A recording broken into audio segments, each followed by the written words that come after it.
bersatu dalam doa. Tuhan Yesus, terima kasih untuk kesempatan ini. Kami masih boleh beribadah walaupun di rumah kami masing-masing. Tuhan, sebentar lagi kami akan mendengarkan firman-Mu. Tuhan yang menolong dan memimpin setiap daripada kami. Kiranya firman yang kami dengar bisa kami lakukan dalam kehidupan sehari-hari kami. Terima kasih Tuhan Yesus, hanya di dalam nama-Mu kami berdoa dan mengucap syukur. Amin. Selamat pagi teman-teman. Hari ini saya Elvina dan Chantal Aini akan mendiskusikan tentang sebuah tema yang cukup menarik, yaitu mengapa kita harus membaca Alkitab. Nah, sebelum menjawab pertanyaan ini, saya ingin menebak teman-teman. Pasti mikirnya, walah, membaca Alkitab. Pasti ujung-ujungnya kita disuruh baca Alkitab tiap hari kan? Pasti dibilang sebagai orang Kristen kita harus membaca Alkitab. Apalagi ini masuk tahun baru ya. Nanti pasti disuruh bikin komitmen baru lah.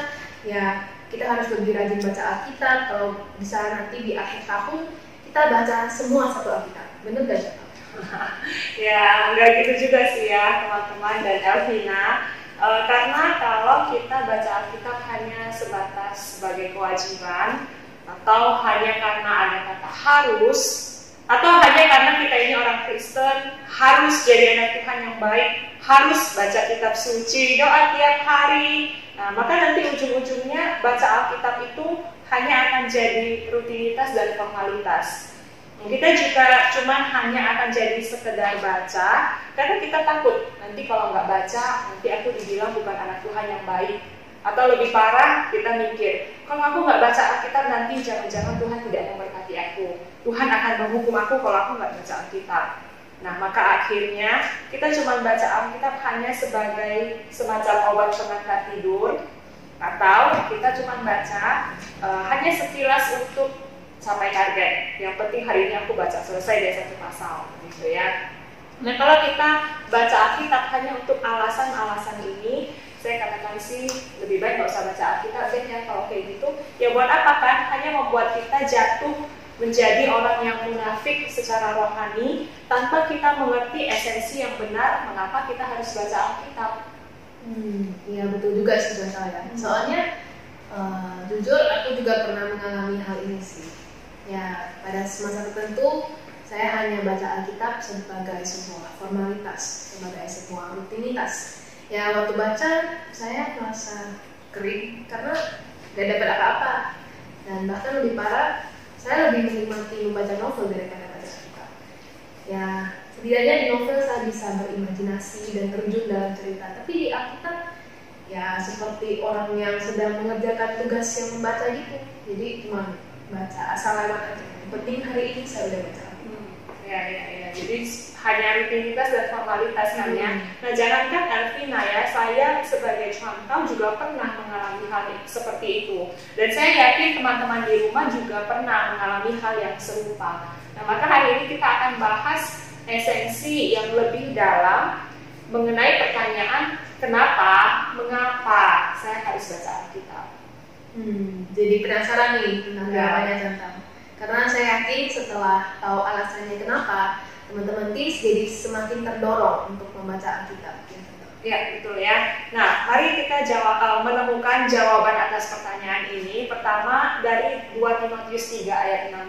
Teman-teman boleh sambil buka di rumah, dan Elvina akan membantu kita untuk membacakannya.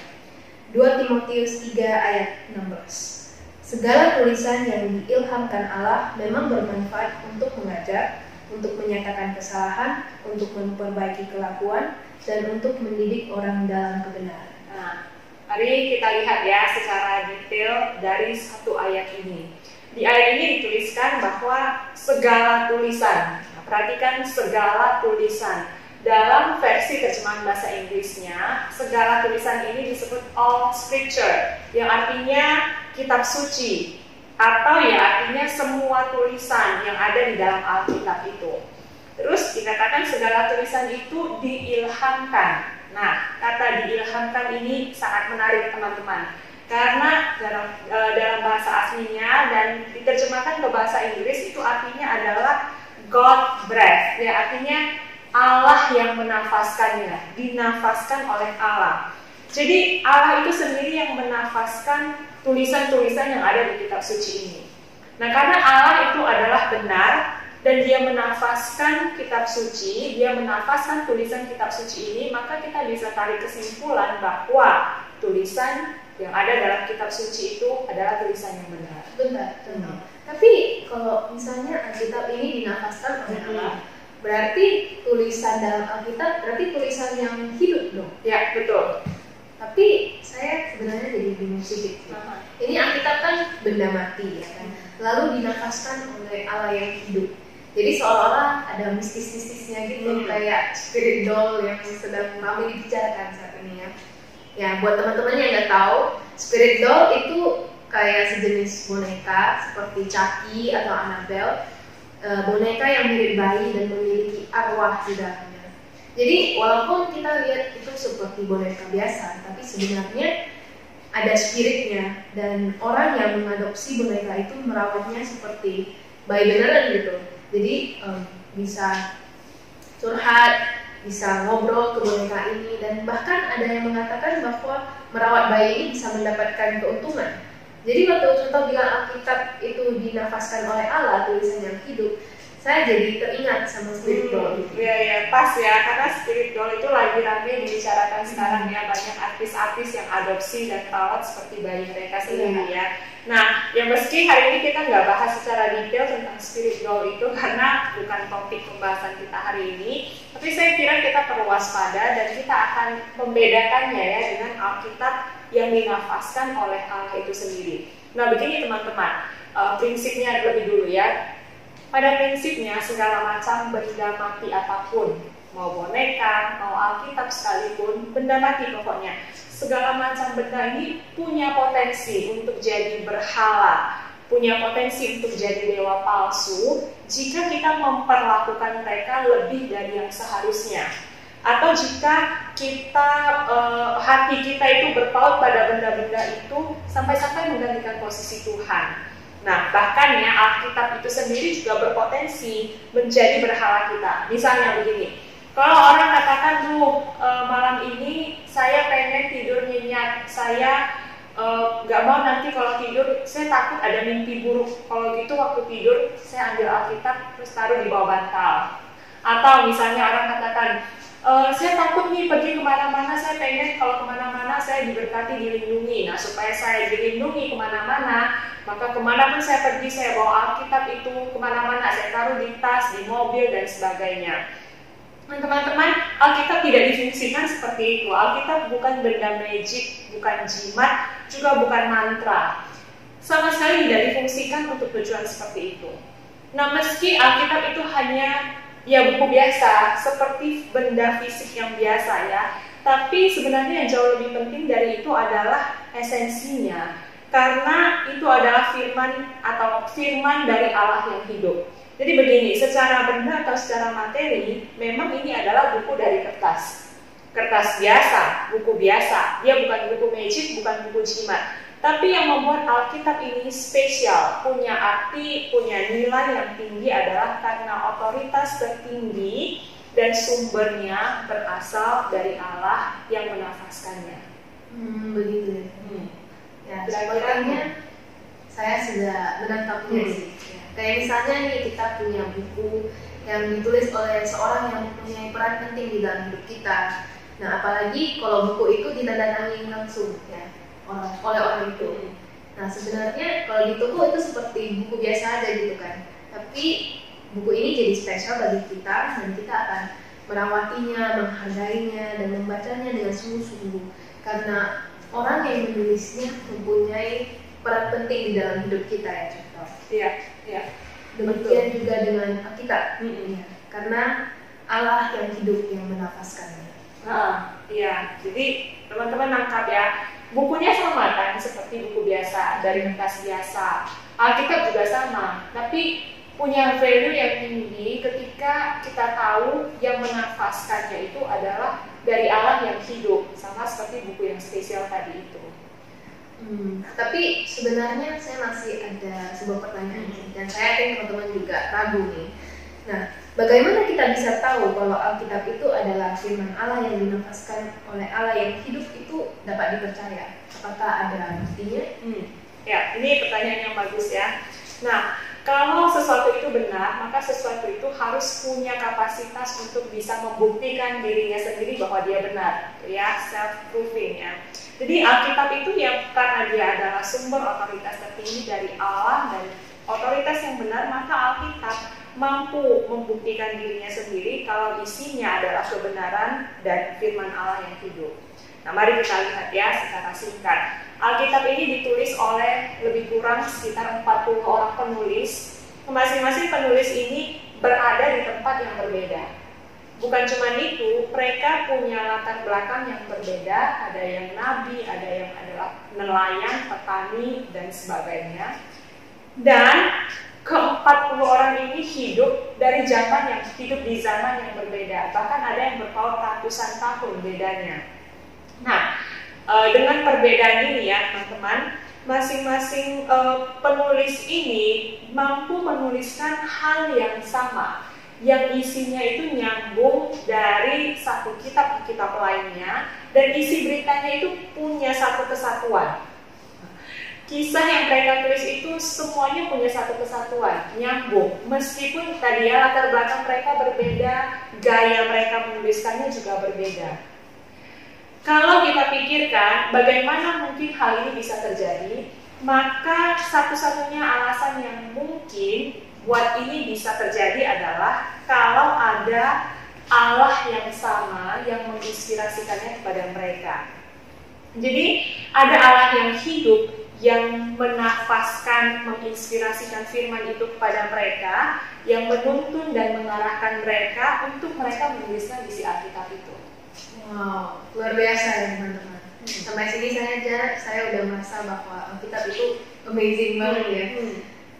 Saya sepertinya udah mulai ngerti, pasti ada tujuan kenapa Alkitab itu dituliskan. Iya, betul sekali ya. Nah, kalau pada masa lalu Allah memakai para penulis Alkitab ini untuk menulis, untuk menyatakan maksud dan tujuannya yang dituangkan dan dikumpulkan dalam Alkitab, maka pada masa sekarang Roh Allah yang sama juga bekerja ketika kita membacanya. Nah, jadi Allah itu adalah Roh. Ya. Allah menyatakan dirinya dan memperkenalkan dirinya kepada kita lewat Alkitab dan lewat Yesus Kristus. Nah, kita balik lagi seperti yang tertulis dari dalam 2 Timotius 3 ayat 16 tadi itu ya. Dikatakan bahwa tulisan yang diilhamkan oleh Allah itu bermanfaat untuk mengajar kita, untuk menyatakan kesalahan, untuk memperbaiki kelakuan, dan untuk mendidik orang dalam kebenaran Allah.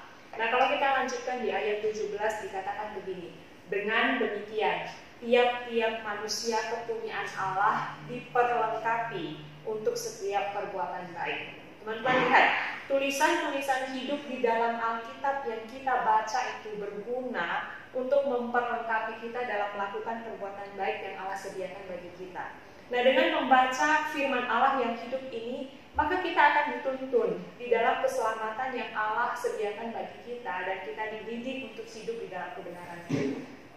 Jadi Alkitab itu seperti manual book ya istilahnya, yang menuntun dan mengarahkan kita untuk hidup seperti yang Tuhan mau. Ya, betul sekali. Nah, satu ayat lagi ya, kita lihat dari Ibrani 4 ayat 12. Teman-teman boleh sambil buka. Dalam Ibrani 4 ayat 12 dikatakan bahwa firman Allah itu hidup dan kuat dan lebih tajam dari pedang bermata dua manapun. Ia menusuk amat dalam sampai memisahkan jiwa dan roh, sendi-sendi dan sumsum. Ia sanggup membedakan pertimbangan dan pikiran hati kita. Nah, teman-teman, pedang bermata dua itu artinya adalah pedang yang tajam pada kedua sisinya. Beda dengan pisau ya. Kalau pisau ada sisi yang tajam di bagian bawah itu kan, bagian atasnya kan tumpul. Kalau pedang bermata dua, bawahnya tajam, atasnya juga tajam. Nah, dikatakan firman Tuhan itu bahkan lebih tajam dari pedang bermata dua manapun. Nggak kebayang kalau pisau yang tajam aja kita sudah takut ya untuk pegangnya, apalagi pedang yang dua sisinya tajam. Dan firman Allah dikatakan lebih tajam dari pedang bermata dua manapun. Kenapa? Karena firman Tuhan itu hidup, dia sanggup memisahkan hal-hal yang sebenarnya sulit untuk dipisahkan. Dia sanggup memisahkan jiwa dan roh, sumsum dan sendi, pikiran dan pertimbangan hati kita. Nah, ketika kita menjalani hidup kita sebagai anak Tuhan, kalau kita sadar bahwa kita butuh Tuhan dan kita tidak dapat melakukan apa-apa di luar Dia, maka kita akan datang dengan penuh kesadaran kepada Allah dan kita butuh firman-Nya untuk menuntun kita. Nah, kalau kita punya kesadaran ini bahwa saya ini butuh tuntunan Tuhan, saya butuh firman Allah yang hidup itu untuk menuntun saya, maka baca Alkitab sebenarnya bukan jadi rutinitas kan, tapi akan jadi sebuah kerinduan dan kebutuhan kita yang terdalam akan Tuhan itu sendiri. Nah, saya sendiri merasakan bagaimana firman Tuhan yang hidup itu berbicara dan memberikan kekuatan kepada saya. Baru di awal tahun yang kemarin, sebenarnya memasuki tahun baru, saya punya ketakutan, punya kekhawatiran dalam ada satu hal yang saya pikirkan, yang saya takut. Dan sebenarnya ada itu ya, ketakutan dalam hati saya, rasanya mau masuk tahun baru ini berat sekali ya. Tapi Tuhan tahu apa yang saya pikirkan, Dia tahu ketakutan saya. Lewat firman-Nya, Tuhan menguatkan dan menuntun saya ya, menghadapi ketakutan itu. Jadi di ibadah awal tahun kemarin ada perjamuan kudus kan. Nah, biasa waktu perjamuan kudus kita dibagikan roti dan anggur, dan di roti itu biasanya ada satu ayat firman Tuhan yang dituliskan. Dan saya kaget sekali ketika saya baca ayat firman Tuhan di roti itu dituliskan, jangan takut, sebab aku menyertai engkau. Jangan bimbang, sebab aku ini Allahmu. Aku akan meneguhkan, bahkan akan menolong engkau. Aku akan memegang engkau dengan tangan kananku yang membawa kemenangan. Itu dari Yesaya 41 ayat 10. Wah, begitu saya membaca itu, saya betul-betul merasa firman Tuhan itu sangat hidup, yang menguatkan saya hari ini sesuai kebutuhan saya. Wah, iya. Betul juga ya. Bagaimana contoh bisa merasakan dikuatkan kalau tulisan itu tulisan biasa doang ya? Nah, saya yakin itu adalah firman hidup yang berbicara kepada dan menguatkan. Nah, di masa lalu teman-teman, firman itu menguatkan orang-orang yang ada di dalam cerita Alkitab. Namun pada hari ini juga Allah yang sama yang berbicara kepada mereka juga berbicara kepada kita. Namun sekarang masalahnya begini contoh. Nah, walaupun kita udah tahu apa itu Alkitab, pentingnya membaca Alkitab untuk kita, ada suatu hal yang biasanya menghalang kita untuk membaca Alkitab, yaitu mager alias malas gerak. Nah, udah mager, terus susah lagi kadang ya. Di Alkitab itu kadang ada beberapa kata yang kita nggak ngerti, akhirnya jadi bosan gitu contoh. Jadi ya akhirnya nggak dapat manfaat apa-apa juga habis membacanya. Ya, ini permasalahan klasik ya yang kita hadapi. Oh iya, yang tadi saya jelaskan aku udah tahu kok, udah ngerti. Tapi ya tetap aja ada masalah ini ya. Nah teman-teman, menurut saya permasalahan ini terjadi karena kita mendekati Alkitab itu dengan cara yang keliru. Jadi kita cenderung membacanya sekedar mengisi head knowledge ya, mengisi pengetahuan kepala, atau hanya untuk sebatas rutinitas gitu ya, kayak tadi ya, ngerti nggak ngerti yang penting aku bacalah. Ya udah, kalau nggak ngerti ya sudah, cuma baca sekilas aja. Yang penting kan aku baca kan. Yang penting udah kejar target kan. Nah padahal kalau tadi kita belajar, tadi saya katakan bahwa Alkitab itu adalah firman Allah yang hidup, yang dinafaskan oleh Allah yang hidup, dan ada Roh Kudus yang sama yang menuntun kita dan membuat kita mengerti ketika kita membacanya hari ini. Maka kita akan membaca Alkitab dengan cara yang berbeda, berangkat dari pengetahuan ini ya teman-teman. Kalau kita mengerti ada Roh Kudus yang menuntun dan memberikan pengertian kepada kita ketika kita membacanya, maka cara dan sikap kita membaca juga akan berbeda, bukan? Nah, gini, kalau firman Allah itu hidup, maka waktu kita baca ya biarkan saja firman Allah itu sendiri yang berbicara kepada kita. Biarkan firman itu berbicara. Waktu kita baca Alkitab, kita cuma perlu datang dengan kesiapan hati mau mendengar Tuhan. Kita cuma datang memberi diri, saya mau siap dengar Tuhan bicara kepada saya lewat firman-Nya, dan kita perlu bersandar pada tuntunan Roh Kudus waktu kita baca. Jadi ketika baca memang perlu menyiapkan waktu dan diri ya contoh, bukan hanya asal-asalan dan rutinitasnya. Ya, itu kunci pentingnya ya. Minta Tuhan yang siapkan hati kita, dan kita cuma datang dengan kesiapan hati yang ready. Ini saya bawa diri ke hadapan Tuhan, dan saya ready, siap untuk dituntun oleh Tuhan. Iya teman-teman, waktu kita nggak baca Alkitab, ya hidup kita dapat berjalan seperti biasa aja, seperti yang kita jalani tiap hari. Tuhan juga nggak akan menghukum kita kalau kita nggak baca firman-Nya, karena Dia itu bukan Tuhan yang kejam gitu ya. Tapi memang somehow di dalam lubuk hati terdalam kita memang terdapat sebuah ruang kosong yang tidak dapat dipuaskan oleh apapun di dunia ini selain Tuhan sendiri. Kita mungkin bisa coba isi ruang kosong itu dengan main game, baca novel, lihat IG, main TikTok, nonton drakor, dan semuanya ya. Kita pikir semua ini akan memuaskan hasrat kita. Tapi sebenarnya semakin kita mengisinya dengan hal-hal itu, kita semakin haus dan semakin lapar untuk mengisinya lagi. Namun setelah diisi, ternyata ruang kosong itu masih tetap kosong. Karena sebenarnya Allah itu mendesain kita untuk berrelasi dengannya. Maka ruang kosong itu hanya dapat diisi oleh Allah sendiri. Waktu aku nggak baca Alkitab, jujur sebenarnya aku rasa hidupku fine-fine aja sih, semuanya berjalan seperti normal. Namun ketika saya refleksi, ketika saya berdiam gitu kan, saya merasakan sebuah kekosongan, sebuah kekeringan yang sulit untuk dijelaskan. Jauh di dalam hati saya menyadari bahwa ada sesuatu yang kurang gitu. Tapi ketika saya membaca firman-Nya, memberikan diriku kepadanya dan mendengarkan Allah berbicara, ada sebuah ketenangan, sebuah kedamaian, dan kepenuhan yang tidak bisa saya deskripsikan. Saya dapat memuaskan kehausan dan kelaparan saya dalam firman Tuhan. Teman-teman boleh coba cari tahu dan rasakan sendiri dengan datang kepada Tuhan dan mulai memberi diri untuk mendengarkan Dia berbicara lewat firman-Nya. Saya sendiri sudah mengalaminya, dan saya juga rindu teman-teman bisa mengalaminya juga. Amin. Thank you Elvina buat sharingnya. Saya yakin teman-teman juga diberkati ya dengan sharing dari Elvina. Nah, kiranya pengenalan kita akan Tuhan semakin bertumbuh ya teman-teman. Sama seperti ini ya, tanaman yang kita rawat. Sudah pada ambil belum ini ya? Sama seperti tanaman benih yang kita rawat ini ya. Teman-teman, ini belum tumbuh sih benihnya.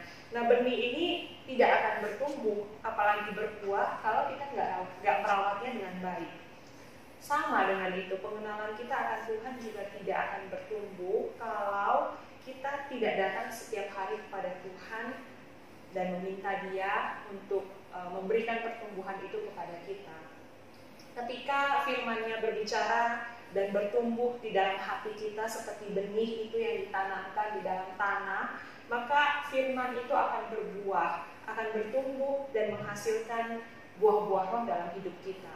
Nah teman-teman, di 2 minggu yang akan datang kita akan bahas lebih lanjut tentang membaca Alkitab ini secara detail ya, lebih detail dari hari ini.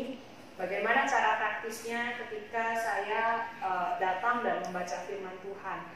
Pastikan teman-teman tetap ikut persekutuan tim kita, dan kiranya hari ini Roh Kudus menolong, menuntun setiap kita, memberikan kerinduan itu kepada setiap kita, supaya kita pun bisa meresponnya ya, dengan mau memberi diri untuk datang setiap hari kepada Tuhan dan berelasi dengan Dia.